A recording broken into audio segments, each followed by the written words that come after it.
In an interview released today, former NSA contractor Edward Snowden actually weighed in on Petraeus. So let's listen. Perhaps the best known case in recent history here is General Petraeus, who shared information that was far more highly classified than I ever did with journalists. And he shared this information not with the public for their benefit, but with his biographer and lover for personal benefit. Conversations that had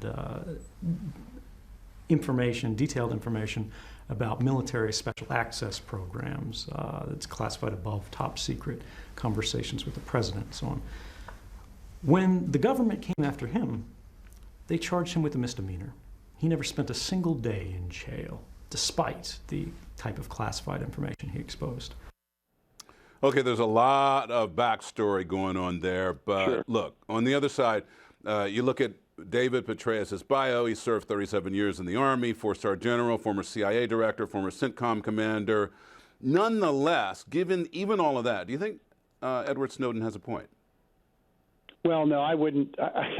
I would not give the credit to Edward Snowden, who clearly was egregious in his actions and put a whole host of great Americans and folks that were out there doing their very, very best on our nation's behalf.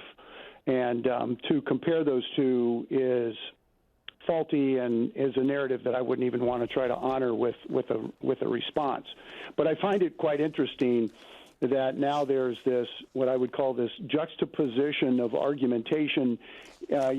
Clearly what Snowden's doing is he's looking to get a ticket back to the United States. He's second-guessing his terrible mistake and the fact that he broke the law and he now is in purgatory. He's going to live in Russia the rest of his life. The second he steps foot on either a friendly nation's territory, he comes back to the United States, the man's going to be put in handcuffs and will be arrested, will be charged and arrested. So I understand what he's trying to achieve, but let's not honor that comment and try to make a comparison with Dave Petraeus or with someone else.